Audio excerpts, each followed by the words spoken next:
아나니아 삽비라 사건 이후에 교회는 오히려 더 부흥하게 되어졌고 사도들을 통해서 주님의 능력이 계속 나타나게 되었습니다.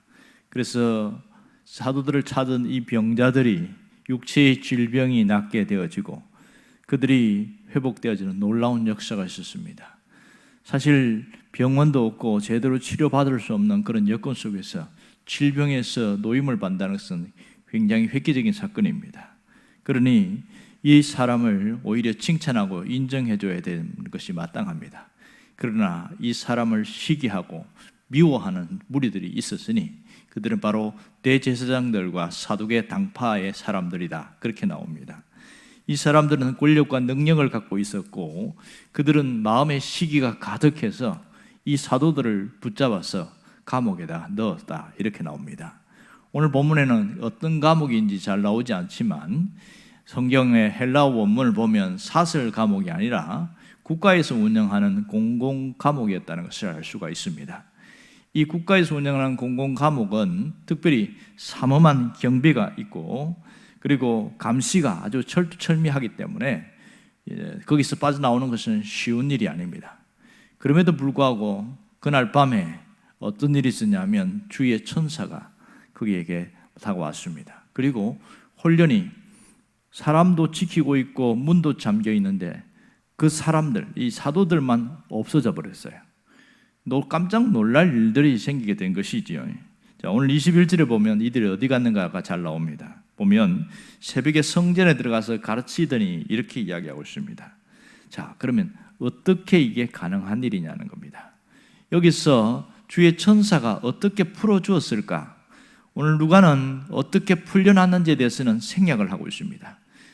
천사가 몇 명이 왔는지, 아니면 이 천사가 어떤 형태에 있었는지, 그러면 다시 문을 열고 나갔다가 다시 문을 잠근 건지, 아니면 순간이동했는지 전혀 거기에 대해서 언급하고 있지 않습니다. 가장 깜짝 놀란 사람들은 옥문을 지킨 사람들이었을 겁니다.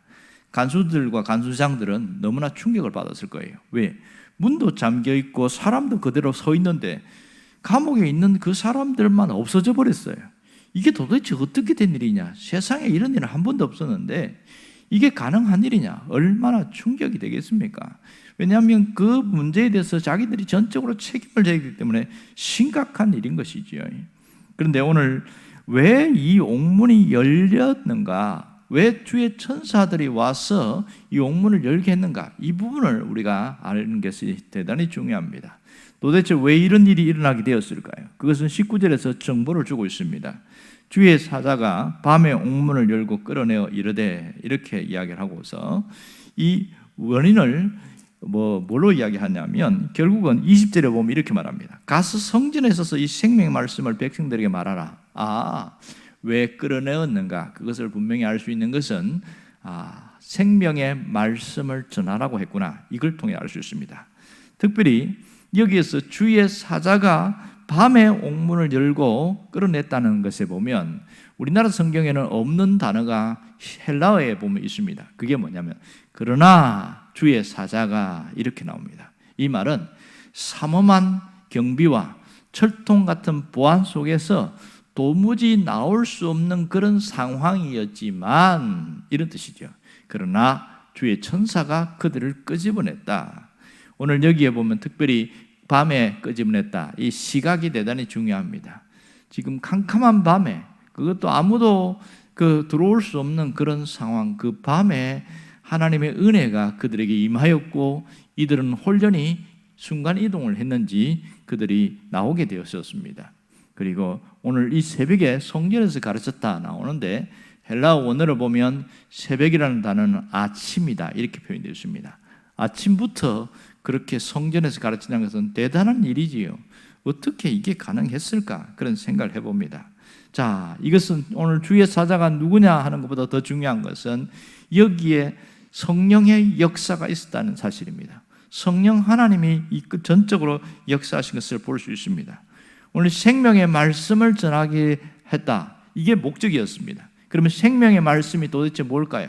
그것은 예수님의 죽으심과 부활에 대한 이야기입니다. 이것이 생명의 말씀이고 성령께서 주도적으로 일하신 그 하나님의 역사, 하나님의 능력, 하나님의 기적, 이것이 생명의 말씀인 것을 알 수가 있습니다.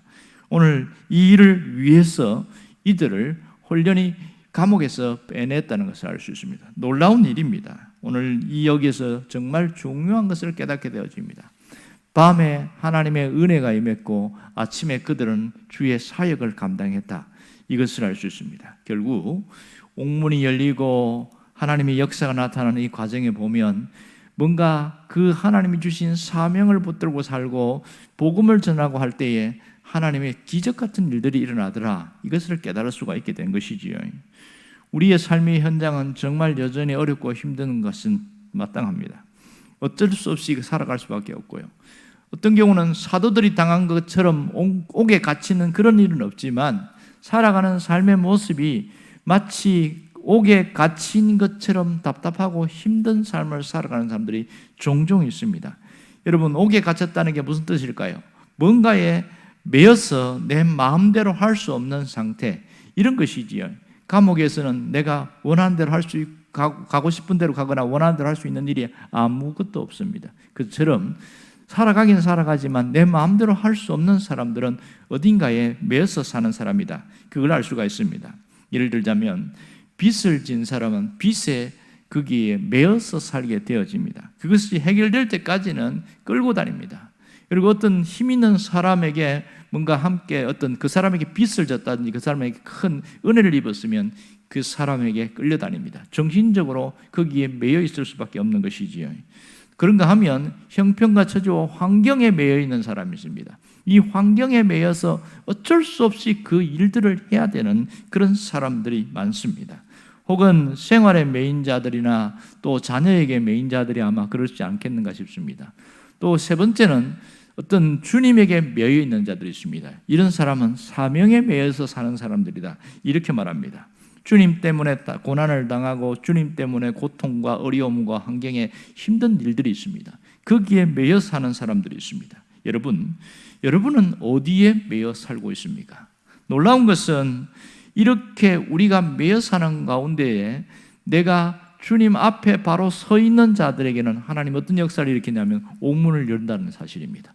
옥문을 열어서 하나님이 자유케 하시고 회복케 하신다는 놀라운 역사가 우리 삶에도 그대로 재현되고 있습니다. 여러분, 내가 매인 거기에서 풀려나가는 자체가 옥문이 열리는 거 아니겠습니까? 누가 이 일을 하실까요? 성령님께서 옥문을 열어주십니다. 여러분, 고난의 현장에 있을 때 하나님의 자녀들에게 옥의 문을 열어주십니다. 복음의 현장에 서 있는 자들에게 하나님의 옥의 문을 열어주신다는 사실입니다. 결국은 내가 신앙으로 사는 것이 얼마나 가치 있고 복된 일인 것을 절실하게 깨달을 수 있는 겁니다. 그것은 옥의 문도 열린다는 사실이지요. 사역의 현장이나 복음의 현장에서는 이런 것들이 뚜렷하게 나타나게 되어집니다. 특별히 저기 현지에서, 그러니까 외국에 가서 선교하는 사람들에게는 실제적으로 이런 일들이 굉장히 많이 나타나고 있습니다.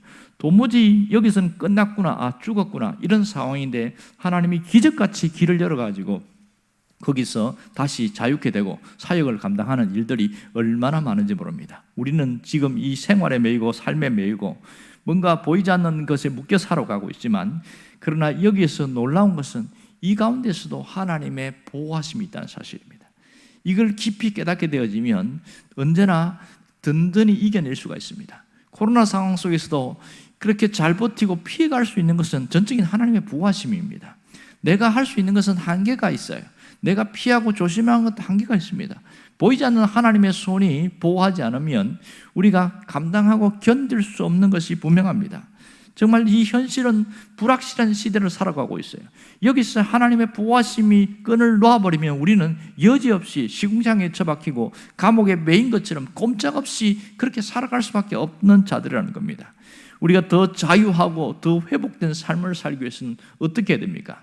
생명의 말씀을 붙들고 살아가야 됩니다. 오늘 사도들에게 옥문에서 열어주는 이유가 바로 여기 있습니다. 생명의 말씀을 붙들고 살고 생명의 말씀을 전하게 하기 위해서입니다. 우리는 1차적으로 내게 주신 생명의 말씀을 붙들어야 됩니다. 생명 말씀의 가장 기본은 예수님의 죽으심과 부활이지요. 그리고 하나님이 내게 주신 그 말씀입니다. 내게 부탁한 말씀이 있습니다. 내게 사명으로 주신 말씀이 있어요. 그 말씀을 붙들고 살아가게 되어질 때에 하나님은 기적 같은 일들을 열어나가신다는 겁니다.